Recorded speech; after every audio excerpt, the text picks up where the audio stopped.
Le rôle des parents dans le développement de la force est énorme. Selon comment on appréhende les demandes, comment un enfant parle, comment on l'envoie bouler parfois ou autre, où on l'empêche d'exprimer ses peurs, eh bien l'enfant risque de moins développer sa force. Alors, AVS avec Philippe Robichon. AVS pour à votre santé, bonjour, bienvenue, on parle de santé et de bien-être pendant une heure à l'heure du déjeuner sur Beurre FM et j'ai invité aujourd'hui Valérie Orsonnet, bonjour et bienvenue. Bonjour, merci de me recevoir. Un de vos surnoms c'est Action-Réaction. Et Pitbull aussi et Tornade. Ah oui, Bon Pitbull, vous attendrez la fin de l'émission. Alors vous êtes enthelmophobe. Je suis quoi? Enthelmophobe. Qu'est-ce que les escargots? Ouais. Oui, alors c'est marrant, les gens me disent mais c'est une peur idiote. Alors on ne juge pas les peurs.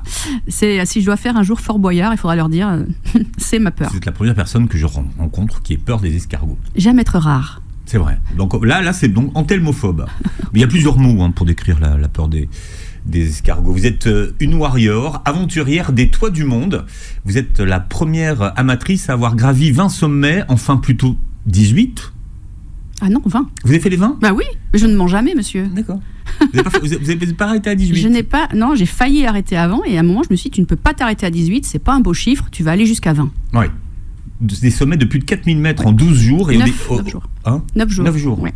Alors, moi, ça, j'ai vu ça dans votre bio. Oui, bah, c'est une erreur. Donc, 9 jours. Donc, c'était beaucoup plus court, finalement. 4000 en 9 jours, ouais. Et j'étais pas partie pour ça. Au départ, il n'y en avait que 3. Oui, et puis après, je me suis dit, pourquoi s'arrêter à 3? Donc 4, 5. Après, j'ai demandé à ma communauté, combien vous pensez que je puisse en faire? Sont toutes pensées à 10, et je me suis dit, c'est quand même trop petit, et j'ai continué, puis je suis allée jusqu'à 20, voilà. Ouais. Pour expliquer à ceux qui nous écoutent, quels sont les sommets que vous avez gravis? Alors, ça va vous donner une idée. C'est 20 sommets, donc c'est... alors, les mots en français, c'est beaucoup de sommets en Allemagne, en Suisse et en Italie. Ouais. Donc, j'ai des trous de mémoire, et la liste est dedans. Mais sinon, c'est en Europe. J'en ai fait 39 en tout. En 5 ans, j'ai fait 39 sommets de plus de 4000 jusqu'à 7000. Donc, la Concagua, bien sûr, le Mont Blanc, le Chili. Ça, c'est en Argentine. Ouais, Vinson en Antarctique, Denali en Alaska et autres. Bizarre. Vous nous expliquerez comment vous êtes devenu finalement alpiniste. Alors, vous êtes spécialisée en fitness et nutrition, vous êtes pionnière du coaching en ligne, vous êtes fondatrice d'un concept de coaching minceur et bien-être qui s'appelle le bootcamp. Alors, pour tout le monde, le bootcamp, ça veut dire quoi? Alors, à l'origine, bootcamp, ça vient de l'armée, donc ça peut toujours un peu faire réagir les personnes, mais le concept qui me plaisait, c'est qu'on isolait les gens pendant 4 semaines pour les entraîner, les transformer, les rendre plus forts, et sortir du quotidien, ça permet de se transformer. Alors, j'ai trouvé que c'était un peu agressif comme nom, donc j'ai mis le devant, qui est un petit peu chic. J'habite aux États-Unis, ça faisait un peu franchouillard, ça plaisait beaucoup, donc ça s'appelait lebootcamp.com. Oui. Et maintenant, vous savez qu'en Europe, il y a plein de gens qui commercialisent des bootcamps transformationnels le week-end. Oui, alors un bootcamp transformationnel de week-end, honnêtement, ça ne peut pas marcher. Le concept même, c'est plusieurs semaines. On sort du quotidien.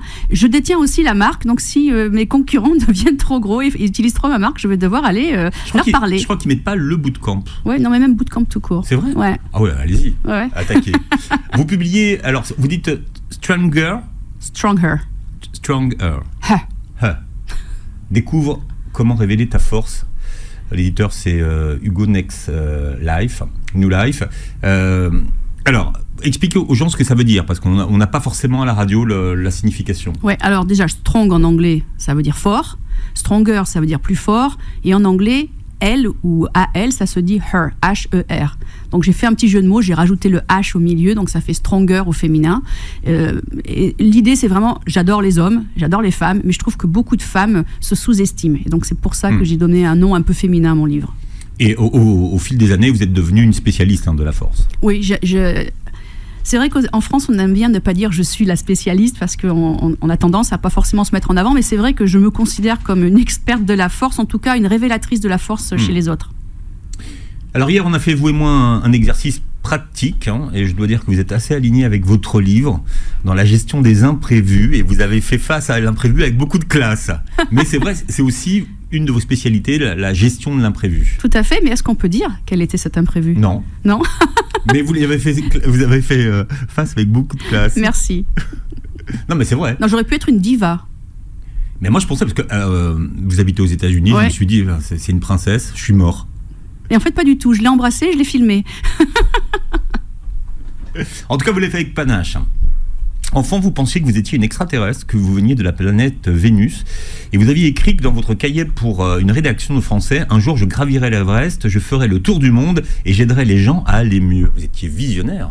Et oui, en fait, j'avais envie d'être une infirmière qui voyage et qui monte des montagnes. Et je pense qu'un peu plus tard, j'en suis pas loin. C'était visionnaire, en fait. Oui, mais bon... Pourtant, vous avez abandonné cette idée à un moment donné. Vous avez fait des études, vous avez fait des... Ouais. Vous avez fait le parcours de l'autoroute dans une première vie. Tout à fait. Mais on est quand même bien influencé par la société et ce qu'on attend de nous. Alors c'est vrai que... Et je regrette pas, honnêtement, quand on me dit, quand tu te retournes, que dirais-tu à la petite enfant que tu étais et autres. Et en fait, j'aime bien dire, ne change rien. Parce que tout ce que j'ai fait, ça m'a aidé à avancer. Donc je ne regrette absolument rien, un peu à la Edith Piaf.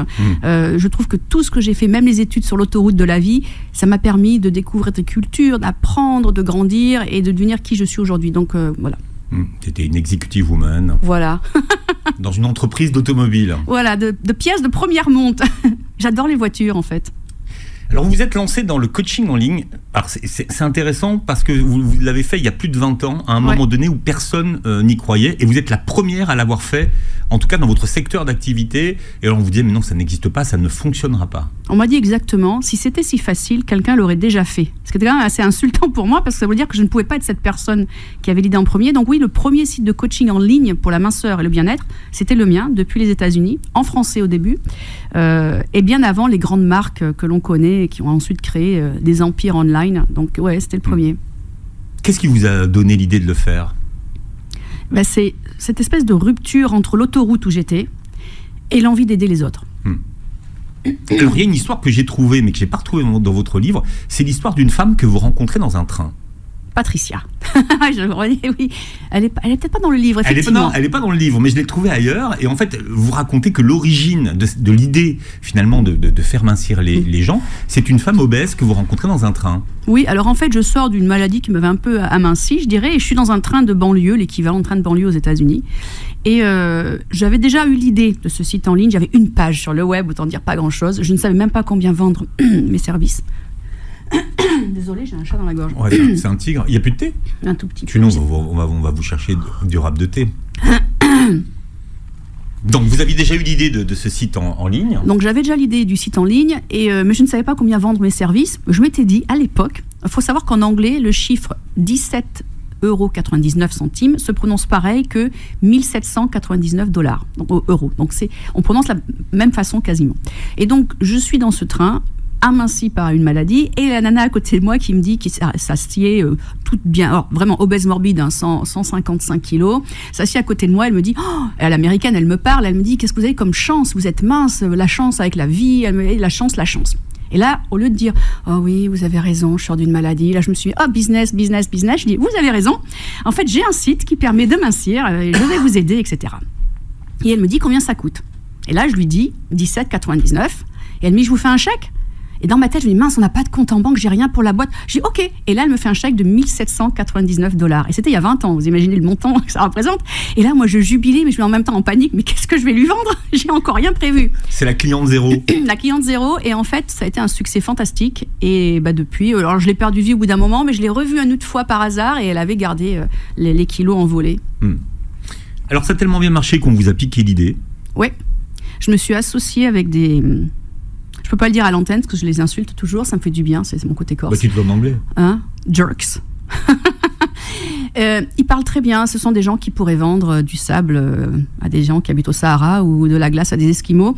Et je suis tombée dans le piège, je suis un bisounours du business, moi j'imagine que tout le monde est gentil. Et un matin, je me suis réveillée et mon site avait été détourné.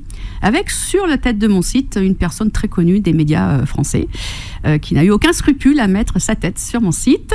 Je n'irai pas plus loin. Et donc en fait, ça a été... Il faudra qu'on en parle pendant la pub. Ça a été un déclic fantastique. Je les remercie en fait de m'avoir tout volé. C'est grâce à eux, je me suis reconstruite toute seule. Et je me suis dit, en fait, je suis capable d'exister sans eux. Je suis capable de gérer ma boîte sans quelqu'un qui le fasse à ma place. Donc, ça a été très douloureux. Un enfantement, je dirais, sans épidural. On dit en français. Oui, épidural. Et ça a très bien marché. Oui. Et vous avez refait la même chose, en fait. En mieux. En mieux, ouais. Oh oui, parce qu'on apprend quand même. Ouais, en mieux, beaucoup plus sérieux. Et c'est là que vous avez fait etc. le Le bootcamp. Et ce nom un peu agressif de bootcamp, je pense, a été est sorti de cette expérience douloureuse. Je pense qu'il y avait quelque part dans mon esprit l'envie de donner un nom un peu agressif au programme. Ouais. Aujourd'hui, pour donner à ceux qui nous écoutent l'idée de votre succès, c'est combien de... C'est 2 millions de femmes qui sont passées par le bootcamp. Ouais. Voilà, dans le monde entier, on n'est pas qu'en France. France et États-Unis et pays anglophones ou francophones. Et le programme, il était en français ou en anglais? Non, les deux, mon capitaine. Vous auriez fait ça en France, vous croyez ou pas? Non, je ne pense pas. Il y a 20 ans, ça existait même pas. Il y a 20 ans déjà, ça n'existait pas, mais c'est pas tant ça, c'est qu'en France, on a quand même la culture du diplôme, etc. Donc je ne suis pas médecin. Alors il ne faut pas oublier qu'un médecin en France ne fait pas plus de 4 heures d'études de nutrition dans tout son cursus général. Donc quand on me dit tu n'es pas médecin, j'ai envie de dire non, mais j'étudie la nutrition tous les jours. Donc en France, on a la culture du diplôme, des grandes écoles, etc. Ce que je n'avais pas, en plus je suis la provinciale. Honnêtement, il y a 20 ans, j'aurais même pas pu avoir l'idée, l'outrecuidance de lancer un business. Voilà. Alors c'est à votre père que vous devez d'avoir appris la nutrition. C'est un raccourci que je fais. Je vais dire, dis donc, quel raccourci? J'ai fait un raccourci. Oui. Vous êtes une enfant obèse. J'ai pas été obèse enfant. Je l'ai été vers la vingtaine. Ça n'a pas duré très longtemps. Et c'est vrai qu'avec papa a toujours été rondouillé. Il aime bien la bonne chair. Et effectivement, on a commencé à regarder beaucoup d'études. Alors, il n'y avait pas de online à l'époque, c'était la bibliothèque. Ça fait un peu dinosaure de dire ça. Alors, en fait, j'ai 25 ans dans ma tête, mais pas forcément sur le papier. Ouais. Et donc, on a beaucoup appris. Mais ça change tout, parce qu'en fait, il faut aller consulter des dossiers en papier. C'est pas la même chose que de taper obésité sur Internet avec toutes les entrées qui sortent. Alors, l'avantage, c'est qu'on est moins victime de publicité, puisqu'on va dans une bibliothèque, dans des encyclopédies, des ouvrages. C'est très dur de tomber sur des mauvaises pubs à l'époque. En tout cas, maintenant, c'est vrai que si vous tapez online, vous tombez sur tellement de faux articles, de fausses news, de fake news, justement. À la rigueur, c'était très bien. Et à l'époque, c'était le début de sujets comme l'indice glycémique, dont on sait aujourd'hui que c'est ringard, mais c'était révolutionnaire à l'époque. L'indice glycémique, c'est ringard? Bien sûr, maintenant, on parle de charge glycémique. Ah oui. C'est pas la même chose. Bah oui, c'est normal. Eh ben oui, on a évolué. Faut additionner les choses. Mais tout ça parce que votre père va voir un docteur très pédagogue. Oui. Et qui lui dit quoi? Il lui dit quelque chose qui aujourd'hui est très choquant. D'ailleurs, je ne le dis quasiment jamais parce que ça me choque. Mon père lui avait dit docteur, je mange un pamplemousse et je prends 2 kilos. Bon, on sait très bien entre nous que c'est pas vrai, mais c'était la façon de le dire. Et le docteur lui avait dit vous savez, si vous ne mangez pas, vous maigrissez. Aucun obèse n'est sorti des camps de concentration. La phrase qui, aujourd'hui, aucun médecin ne dirait un truc pareil aujourd'hui. Ceci étant dit, ce fut tellement choquant et traumatisant, je pense que ça a bien secoué papa, et ça a été plutôt salvateur comme phrase, parce qu'à l'époque, il fumait, etc. Donc, je pense que ça l'a aidé à tout arrêter dans le bon sens. C'est pas une approche que j'aime aujourd'hui, mais effectivement, c'est la phrase qui a été prononcée. Et ça vous a aidé aussi à construire votre propre méthode. Voilà, après, moi, je me suis basée là-dessus. En vous disant, finalement, j'attends d'aide de personne, c'est moi qui m'aiderai moi-même. Oui, et c'est vrai que certaines personnes ont besoin d'être aidées. Moi, je sais que ma façon de fonctionner, c'est d'aller faire de la recherche et de voir comment ça marche sur moi. Donc, ouais, c'était comme ça que je me suis construite. Et là, vous avez minci en combien de temps, à peu près? Oh, une bonne année. Ouais, moi, je ne suis pas quelqu'un qui va vous dire « Oh, vous avez 30 kilos à perdre, madame, en 2 mois, je vous assure, ça va marcher. » C'est forcément possible de tout faire et n'importe quoi, mais moi, mon objectif, c'est pas de faire mincir les personnes, c'est qu'elles restent minces. Et ça, c'est pas une mince affaire. Ouais. Et pourtant, vous avez quasiment tout testé, tous les régimes, vous les avez testés. J'en ai testé 42.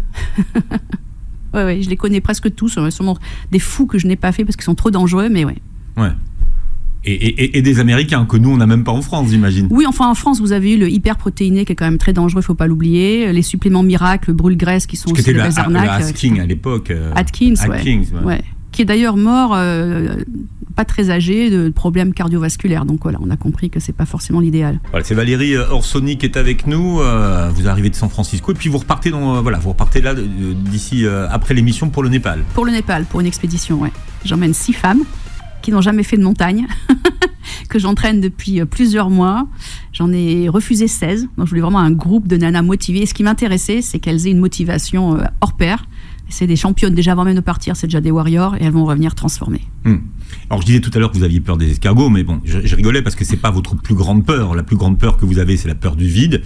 Vous m'expliquez comment quelqu'un qui a peur du vide va escalader en montagne et escalader les sommets. Bah, vous avez déjà vu des gens vous dire « Oh, mais moi, même sur une chaise, j'ai peur. Moi, j'y arriverai jamais, etc. etc. » Moi, je suis vraiment partie de l'autre côté en me disant, mais je vais vaincre cette peur, je vais me donner un coup de pied derrière, je vais montrer à mon cerveau, à mon esprit, ou comment on l'appelle, que c'est moi qui décide. Et donc, j'ai commencé très doucement.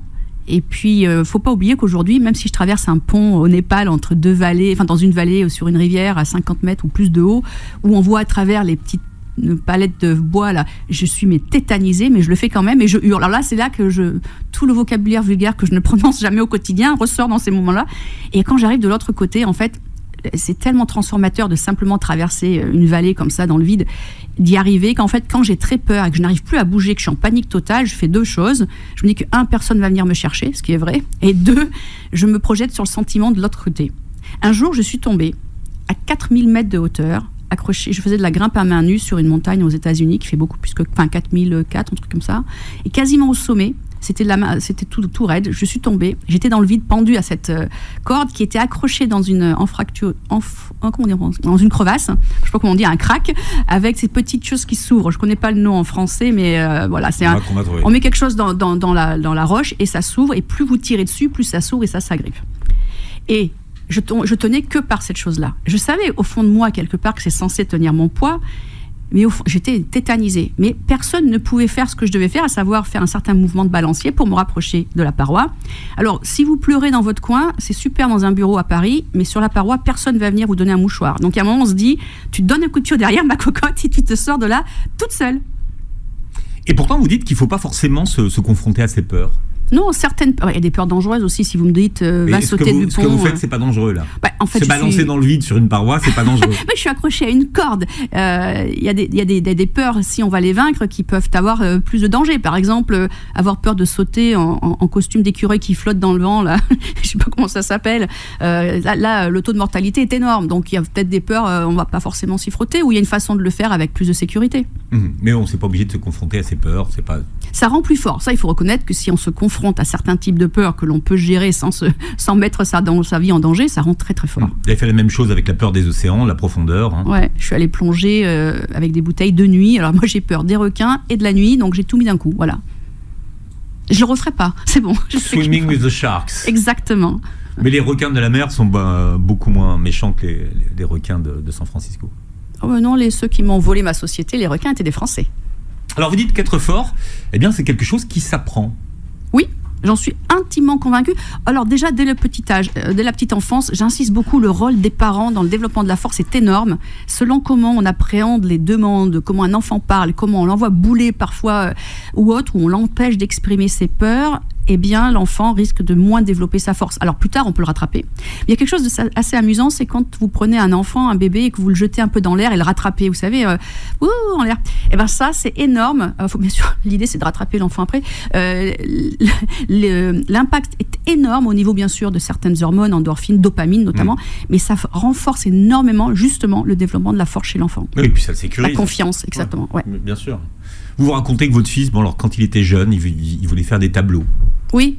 Je pense à 12 ans, il m'a dit un jour, je vais créer ma start-up. Alors les Français m'ont dit, mais ce pauvre enfant, il veut déjà travailler. J'ai dit, mais non, je pense pas, je pense qu'il a envie de faire son rêve. Alors je l'ai laissé faire, il a fait des tableaux avec, il utilisait des capsules de bouteilles pour faire les têtes des joueurs, je m'en rappelle toujours. Il m'a dit, mais je vends ça comment et où? Alors il a fait une petite page web et il a vendu quelques tableaux. Et c'était pas pour faire du fric, c'était juste, je trouvais que c'était bien d'encourager ce côté, je sors un peu des clous et de la fameuse autoroute qu'on a évoquée au début. Et c'est ça qu'il faut comprendre, c'est que finalement, il faut faire confiance.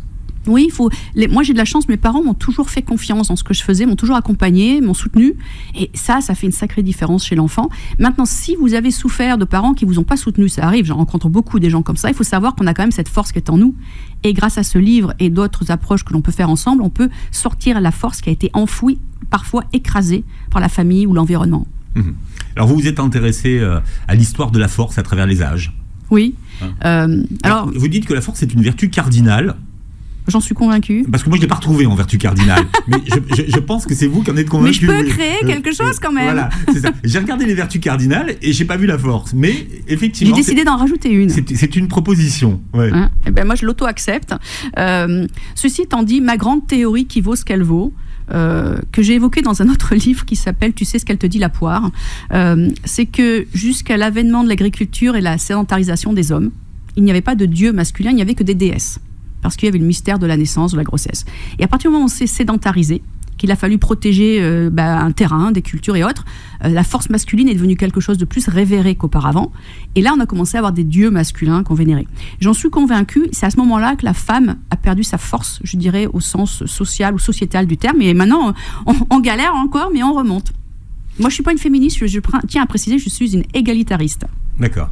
Et donc, les hommes peuvent être stronger.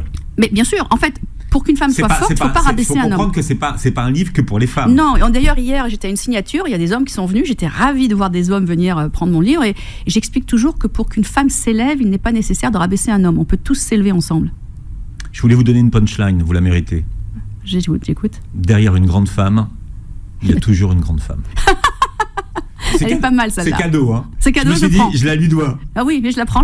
Mais je l'accepte. J'en ai une deuxième. Ok. Je donnerai avant la fin de l'émission. D'accord. Ah, je suis obligée de rester, en fait. Jusqu'à la fin de l'émission. Oui. Mais bon, à mon avis, ça va bien se passer. Alors, vous avez imaginé 4 animaux totems qui correspondent à des périodes de votre vie. Quels sont ces 4 animaux? Vous l'avez lu dans le livre? Oui, alors il y a... Je vérifie. Non, ça c'était dans le livre. Ouais. Non, ça c'est pas ce que j'ai trouvé à côté. C'est pour si vous aviez retenu. Oui, alors il y a l'ornithorynx, le phénix, le chien et l'éléphant. Bravo. Oui, je trouve que ces 4 animaux représentent des passages de notre vie. L'ornithorynx, c'est l'animal impossible. Quand il a été découvert, les gens se sont dit « Ah, la bonne blague, ça peut pas exister ». Et ça, c'est un petit peu l'enfance. On essaye tout et n'importe quoi, on a envie d'être tout et n'importe quoi, et dans le bon sens du terme. Et c'est pour cela que je trouve qu'au début de notre vie, on est un ornithorynque. Après, quand on passe à l'adolescence, notamment maintenant avec les jeux informatiques, électroniques, où on meurt, mais on est toujours vivant dans le jeu, on a ce côté phénix. On a l'impression qu'on est immortel, que quoi qu'il nous arrive, de toute manière, on reviendra. Et c'est la renaissance aussi. C'est la renaissance permanente. Le phénix, c'est un petit peu ce que vous avez expérimenté à travers votre vie, où vous avez tout perdu plusieurs fois et après voilà. vous êtes redevenu phénix. Tout à fait. Alors on peut être phénix plusieurs. Alors ça, ce sont des stades dans le développement, mais après on peut les réavoir, ces étapes, plus tard dans la vie. On peut se dire tiens, moi en fait je suis un vrai ornithorynque, j'ai envie de tout faire, ce que je me considère être maintenant. Et puis au fur et à mesure de notre vie, très souvent après avoir fait le passage ornithorynque, je suis un peu tout quand je suis un enfant, et tout le champ des possibles m'est ouvert. Après je deviens ce phénix immortel. La vie, la mort pour moi est très très loin. Quelqu'un qui a 30 ans, c'est quelqu'un de vieux. Enfin, et puis après il y a le côté plutôt le chien fidèle qui va travailler, qui va dire oui au patron, etc. Et ça c'est un moment de notre vie. On se donne pas le choix de faire ce qu'on veut. Ouais, mais enfin le chien fidèle il est souvent trahi et abandonné. Oui, c'est vrai, et c'est pour ça que l'on devient un éléphant après. Ça c'est vous avec votre site. Oui, bien sûr. Mais alors, le chien fidèle, après, bien sûr, il peut être trahi, abandonné. Et c'est là que le phénix revient dans la boucle. Ce qui est bien, c'est de comprendre ces passages de vie pour ne pas toujours s'auto-détester quand quelque chose de mal nous arrive. C'est pas forcément dramatique. Souvent, on a tendance à dire c'est de ma faute, c'est parce que je suis pas assez bonne, je suis nulle. Combien de fois on entend dans la vie de tous les jours les gens dire oh, je suis trop nulle, j'ai fait ça. Et moi, je leur dis le poids des mots, le choc des photos, pour reprendre un slogan connu, mais le poids des mots est tellement énorme qu'il faut éviter de modifier au niveau cérébral, plasticité cérébrale, avec des mots qui nous transforment. Il faut dire des mots positifs. On n'est pas nul, on a juste oublié de faire quelque chose. Et ça, quand on est un chien fidèle et qu'on souffre, parce qu'on a été trop gentil, trop bisounours, un peu comme moi, il faut arriver à sortir de là avec les bons mots pour redevenir soit un ornithorynque et se réinventer complètement au niveau carrière, soit le phénix.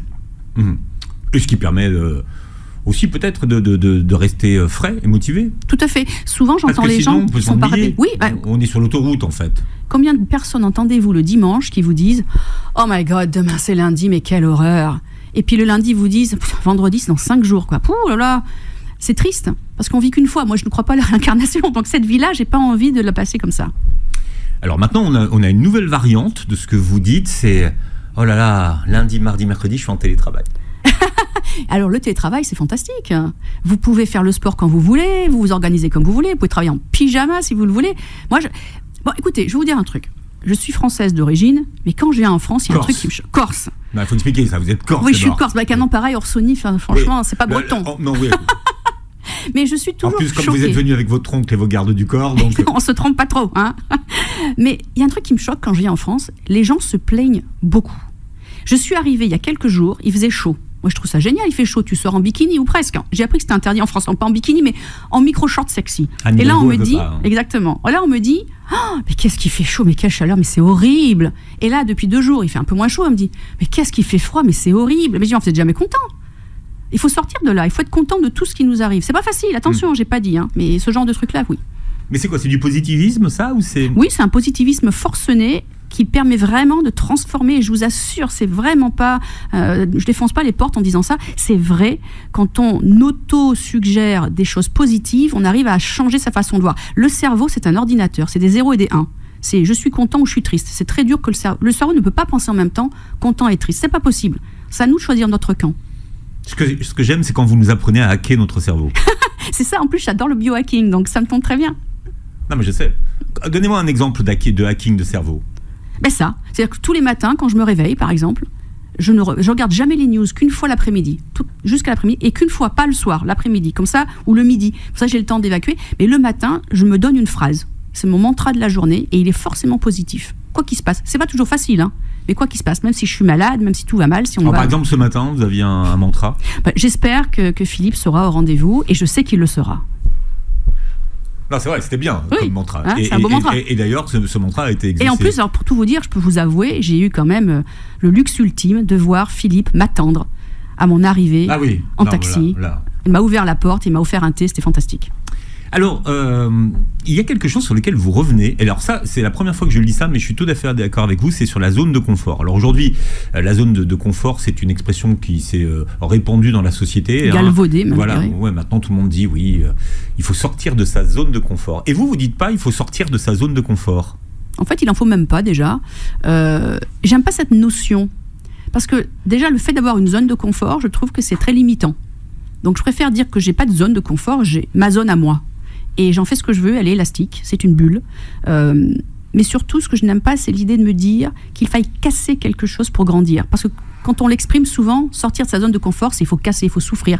Pas du tout. Si on n'a pas cette zone et qu'on a une bulle un peu élastique autour de nous, on arrive à grandir, à changer en s'auto-respectant, ça c'est hyper important, sans se faire de mal. Et vous dites étendre sa zone de confort. Tout à fait. Alors après, c'est cette fameuse notion de bulle. Si la zone de confort est un peu étriquée, alors on ne fait pas grand-chose.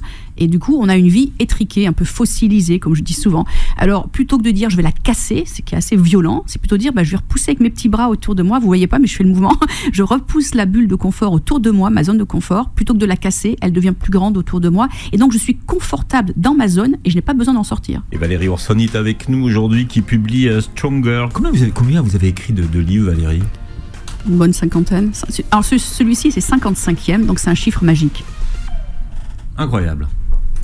Bien. Il paraît qu'il ne faut pas que je le dise. On m'a dit que ça dénaturait la valeur du livre parce que j'avais écrit trop de bouquins, donc chut. Non, mais dans le monde anglo-saxon, c'est super courant. Oui. Demandez à Deepak Chopra combien il a écrit de non, mais voilà, c'est vrai. De livres. Voilà. Mais c'est vrai qu'en France, c'est un livre par an. Ouais. Et en fait, moi, j'écris aussi beaucoup de e-books qui ne sont pas forcément sortis sur le papier, mais qui ont, dans le monde anglo-saxon, c'est autant de valeur un e-book qu'un livre que papier, donc oui, 55. Alors, moi qui lis beaucoup de livres et aussi beaucoup de livres de développement personnel, votre livre sera utile. C'est un livre utile. Alors, on parle de livres qui peuvent changer la vie. Merci. Mais je crois que votre livre sera utile à des gens qui ont besoin qu'on leur donne un coup de pied au cul en ce moment. Donc, c'est-à-dire tout le monde.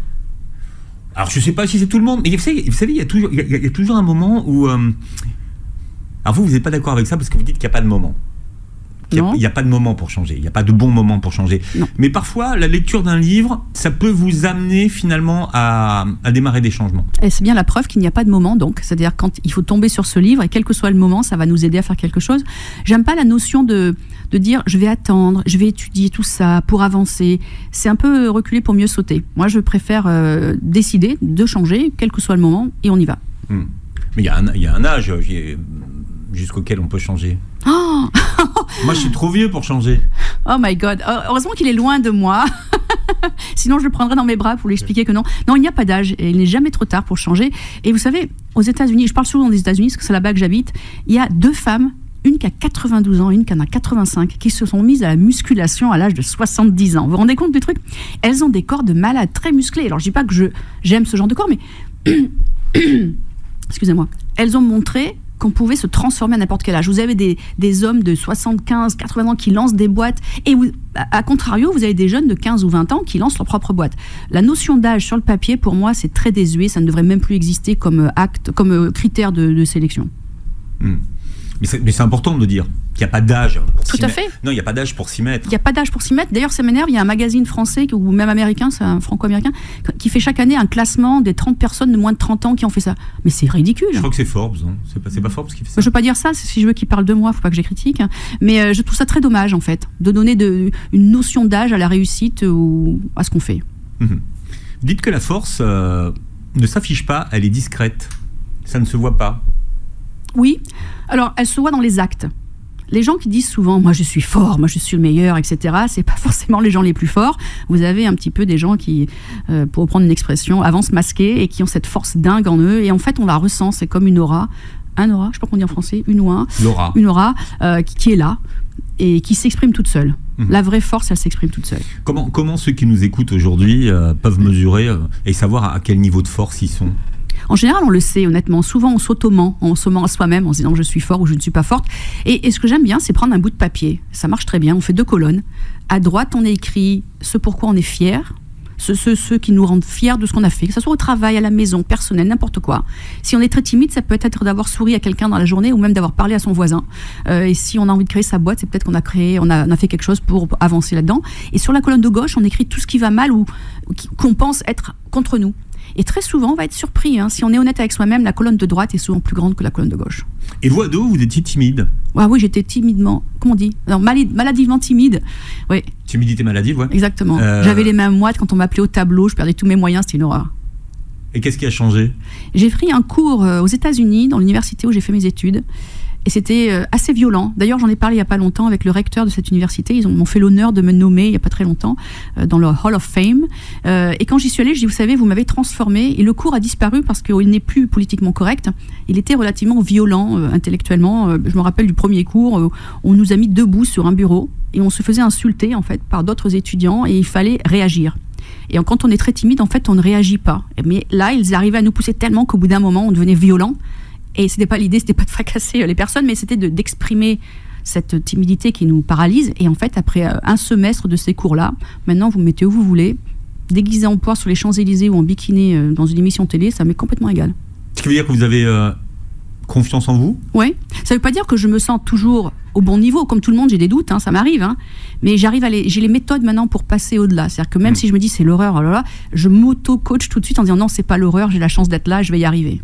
Ce que vous dites, on n'est pas fort 24 heures sur 24, 7 jours sur 7. Et non, mais c'est très bien. Et c'est pas le but, en fait. Non, et puis c'est très bien parfois de baisser la garde et d'être un peu down, comme je dis en anglais, en bas de la pente. Ce qu'il faut juste savoir, c'est qu'on a la capacité de donner un grand coup de pied au fond de la piscine, pour reprendre la chanson d'Adjani, et de remonter à la surface. Et de remonter, ouais. C'est encore le meilleur moyen qu'on a de renaître. Exactement. On a ce pouvoir en nous. De toucher le fond. Exactement.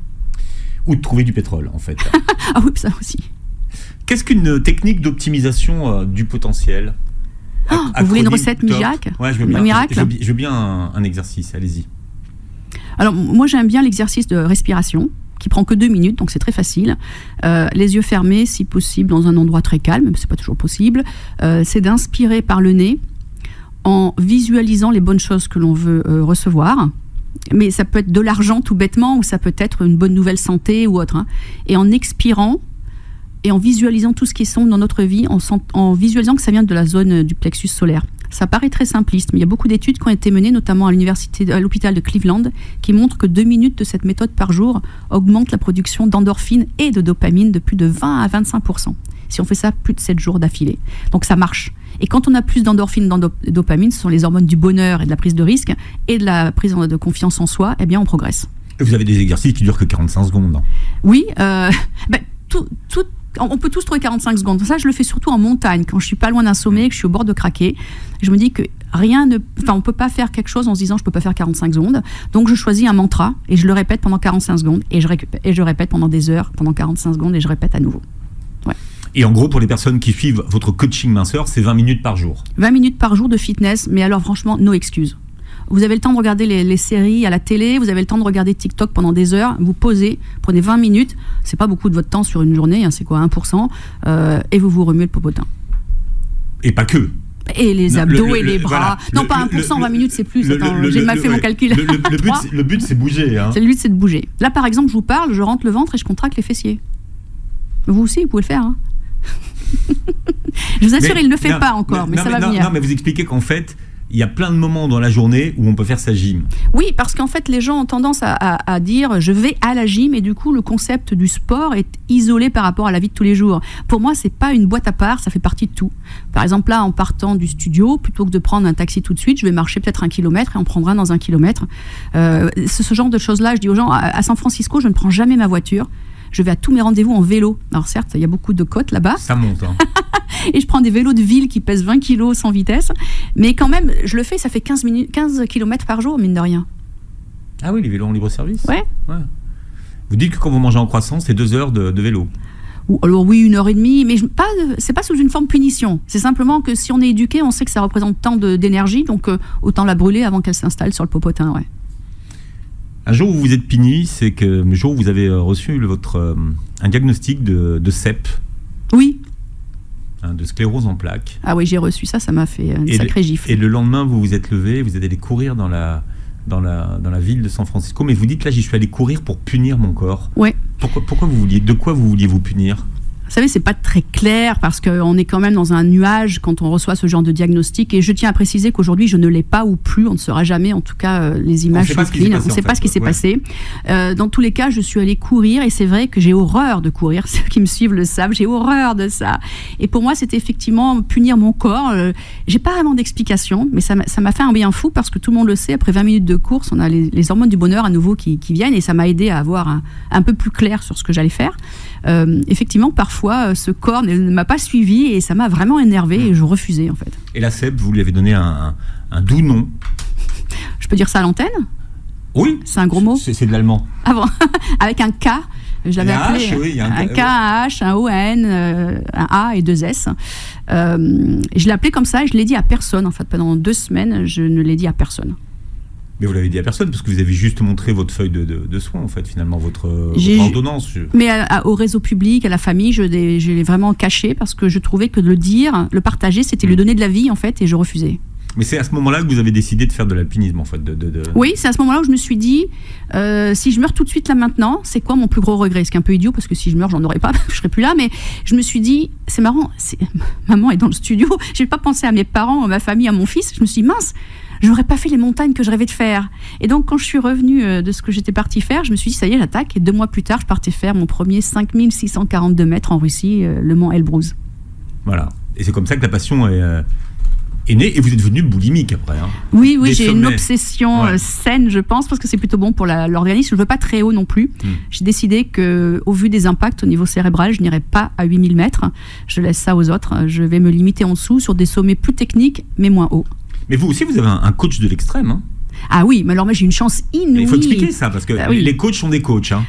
Je pense que pour se dépasser, on a besoin de quelqu'un, ça c'est clair. Toute personne qui me dit je m'auto-coach, oui, mais il y a des moments où pour aller un peu plus loin, quand même, il faut la magie d'un coaching de très haut de gamme. Et j'ai un jour eu la chance d'être approché par Mike McCastle, qui en France n'est pas connu, mais qui est le coach de l'extrême aux États-Unis. Alors, Schkoun, Mike Castle. On va googler maintenant. Ah bah oui, Mike Castle. Vous pouvez le suivre sur Instagram, il poste des trucs très motivants. Et en général, dès qu'il y a un record, genre la traversée de l'Antarctique en solo, le premier K2 par une Libanaise et autres, c'est toujours lui qui a coaché les personnes. Et il m'a coaché, il m'a donné vraiment quelques techniques absolument fantastiques que j'applique encore à ce jour. Alors il y a beaucoup de personnes qui nous écoutent et qui suivent l'émission, qui adorent le développement personnel. Il y a le syndrome de l'imposteur. Bon, c'est vrai, là aussi, ça fait partie des concepts qui se sont répandus dans l'intégralité de la société aujourd'hui. Mais il y en a un dont vous parlez qu'on ne connaît pas en France, c'est le syndrome du coquelicot. Ah, le coquelicot. La tête qui dépasse. Mais c'est tellement vrai. Bah oui. En fait, vous savez, le coquelicot, vous avez plusieurs... Qu'est-ce que c'est le syndrome du coquelicot ? Le coquelicot, si vous avez vu un champ de coquelicots, vous verrez, en général, ça pousse quasiment tout à la même taille. Sauf que parfois, il y en a quelques-uns qui dépassent. Hein. Et dans notre société, en général, on n'aime pas que la tête dépasse de la boîte et on n'aime pas ça. Et donc, en général, on coupe les coquelicots qui sont trop grands. Et moi, ce que j'ai voulu vraiment travailler, c'est apprendre aux coquelicots qui grandissent, qui veulent sortir des critères, de l'autoroute et de la boîte qu'on leur a imposée, d'exister en tant que tels. Pas de... C'est vrai pour les personnalités différentes aussi. Bien sûr, on a envie là encore d'entrer tous dans une boîte. Souvent dans les sociétés très grandes d'ailleurs, on vous dit il faut que tu rentres dans la boîte. C'est accepter qu'on soit différent et au lieu de le punir, le célébrer. Ouais. Mais souvent la stratégie c'est de dire fais la stratégie du flanc. Oui, alors après c'est la stratégie de la facilité. Non. Non ? Non, au début il faut pas montrer. Moi, je suis contre ça. Je pense que si vous ne montrez pas au début, vous vous mentez à vous-même, du coup, vous écrasez votre propre force, vous vous imposez une boîte qui va faire que le dimanche soir, vous allez être triste de recommencer à travailler le lundi. Mais après, vous pouvez être sur la durée, en disant, voilà, je passe les... Non, parce que vous ne savez pas ce qui va vous arriver dans une semaine, dans un mois, dans 6 mois. Il faut vivre chaque moment pleinement. C'est-à-dire que pour vous, il faut être soi-même dès le départ. En fait. Ouais. Et si on ne vous accepte pas comme ça, il faut aller ailleurs. C'est ça que ça veut dire, en fait. Oui, exactement. Vous savez, vous avez un pouvoir dingue. Vous n'êtes pas au bon endroit, en fait. Mais vous pouvez quitter. Vous savez, en Europe, on a peur de quitter son job. Mais en fait, vous avez un pouvoir dingue. Vous avez des connaissances, vous êtes bon, etc. Mais partez. Si le patron n'est pas bon avec vous, partez, ne souffrez pas. Et souvent, on me dit, je peux pas parce que... Non, arrêtez de penser comme ça. Vous êtes beaucoup plus fort que vous le pensez. Vous avez cette capacité de dire, merde au patron, je vais ailleurs, je suis trop bon pour toi. Il faut penser comme ça. On a une mentalité de sénateur. Exactement. Il faut avoir une mentalité différente. En France, on a une mentalité de sénateur. C'est-à-dire que tu as signé le CDI... tu souffres, mais tu restes. Exactement. Alors, attention, moi, je ne juge pas les gens qui font ça. C'est que moi, ça ne me correspondrait pas. Ouais. Je ne pourrais pas être heureuse. Moi, on vit qu'une fois, le fameux YOLO américain, You Only Live Once, et je veux vraiment vivre à pleine vie. Bien. La légende dit que vous avez toujours du chocolat dans votre poche. Eh ben, c'est vrai. c'est mon péché. Montrez. J'ai pas mon sac à main ici, mais j'ai dans mon sac. C'est dans le sac à main. Je l'ai caché dans mon sac à main. Et la suite est dans votre livre. Alors, ça s'appelle Stronger. Montrez le livre. Découvre comment révéler ta force. Il y a beaucoup de types, de tops. Et de choses que vous allez découvrir que personne ne connaissait avant. Et des exercices. Il y a beaucoup d'exercices pour ceux qui nous écoutent et qui aiment le développement personnel. Valérie Orsoni, vous réécouterez l'émission en podcast sur beurrefm.net et sur les plateformes qui reprennent l'émission. Vous verrez la vidéo sur la chaîne YouTube. Vous pourrez commenter et laisser poser vos questions à Valérie qui répondra. Bien sûr, quand elle sera rentrée du Népal. Voilà, tout à fait. Et on vous suit sur vos réseaux sociaux, donc Valérie. Valérie Orsoni sur Instagram et sur Facebook. Merci d'avoir été avec nous. Merci de m'avoir reçu. Ça valait le coup de vous attendre.